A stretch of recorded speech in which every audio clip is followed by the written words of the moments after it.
الحمدللہ وحدہ والصلاة والسلام علی من لا نبی بعدہ۔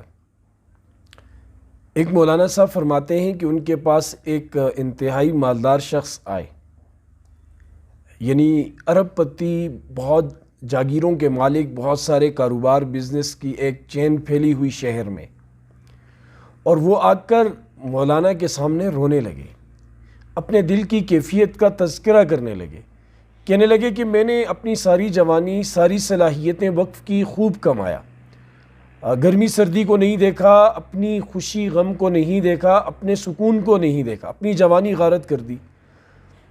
آج اتنا کمایا ہے کہ میری 7 نسلیں بیٹھ کر کھا سکتی ہیں، لیکن مسئلہ یہ ہے کہ اب بوڑھا ہو گیا ہوں، بیمار ہوتا ہوں تو اولاد پوچھتی تک نہیں، اہلیہ خبر تک نہیں لیتی، صرف آتے ہیلو ہائے ہوتی ہے، کھانستا ہوں تو کسی کو اتنی نوبت نہیں آتی کہ والد سے پوچھیں کہ آپ کو پانی کی ضرورت ہے، بس ڈاکٹر کو فون کیا، ڈاکٹر ہی مجھے دیکھتا ہے، میں ڈاکٹر کو دیکھتا ہوں، میرے مسائل اسی طرح مشینی طور پر حل ہو رہے ہیں۔ اولاد کی جو ایک طلب بڑھاپے میں ہوتی ہے والد کو، اس سے محروم ہوں۔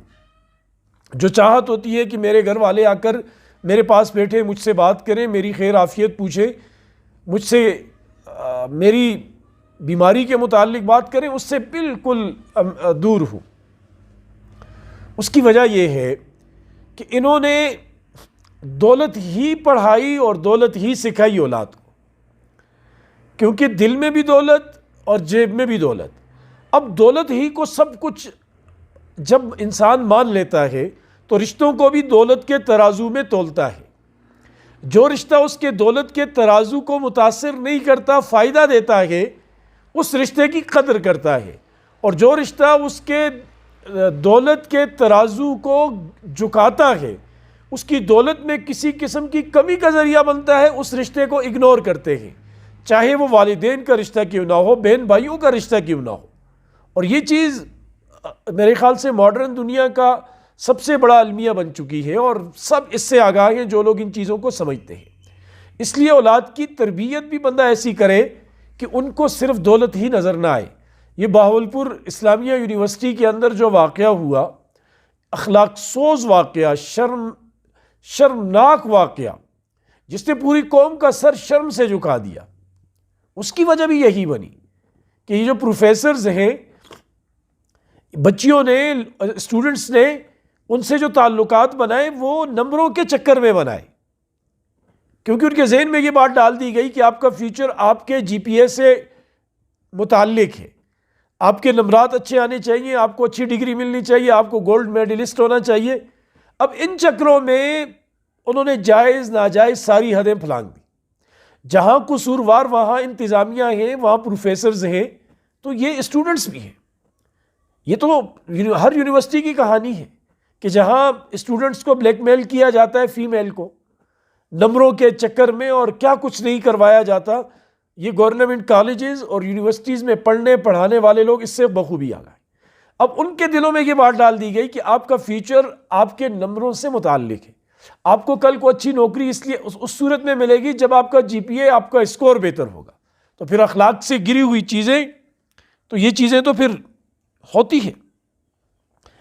اس لیے آپ علماء حضرات کو دیکھیں، کم آمدنی ہوگی لیکن خوشحال زندگی ہوگی۔ اب پیسہ جو ہے نا، یہ سکون نہیں لے کر آتا، سکون دین لے کر آتا ہے، آخرت کا یقین لے کر آتا ہے، نبی پاک صلی اللہ علیہ وسلم کی سنت لے کر آتی ہے۔ علماء کی زندگی میں آپ کو وافر مقدار میں الحمدللہ سکون ملے گا، آمدنی کم ہو یا زیادہ ہو، وسائل تھوڑے ہوں یا بہت ہو، بہر دو صورت ان کی زندگی اطمینان سے بھری ہوئی ہوتی ہے۔ ہاں، جو لوگ علماء میں بھی دنیا پرست بن جاتے ہیں، مادہ پرست، دولت ہی کو اینٹھنا جمع کرنا شروع کر دیتے ہیں، وہاں بھی پریشانیاں ڈیرے ڈال دیتی ہیں۔ اولاد وغیرہ بہت سارے چکر وہاں ایسے ہوتے ہیں کہ انسان کے لیے بڑی توقل بنتے ہیں۔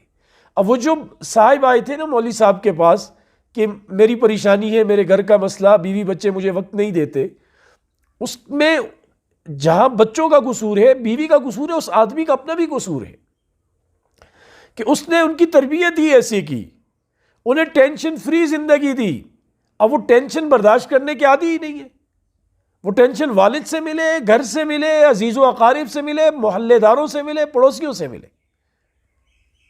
اس لیے اولاد کی تربیت ایسی کریں کہ ان کی زندگی میں جو اول چیز ہو وہ آخرت کا یقین ہو، تقدیر کا یقین ہو۔ جو ملا ہے میرا کمال نہیں، اللہ کی عطا سے ملا ہے۔ جو مجھے نہیں ملا وہ اللہ پاک نے نہیں دیا۔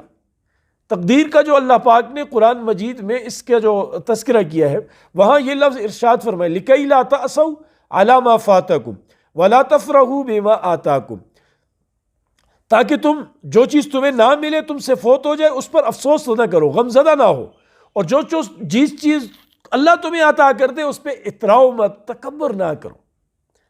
تو اس لیے دینی تربیت انسان کے گھر میں سکون لاتی ہے۔ وہ چاہے غربت ہو تو آپ کی زندگی ٹینشن فری بنے گی، اور اگر آپ کی زندگی میں دین نہیں، اللہ اور رسول نہیں ہے، تو پھر غربت میں بھی ٹینشن، امیری میں بھی ٹینشن، مملکت کا بندہ بڑا بن جائے اس میں بھی ٹینشن اور پریشانی ہی ہوتی ہے۔ اللہ پاک مجھے آپ کو عمل کی توفیق نصیب فرمائے۔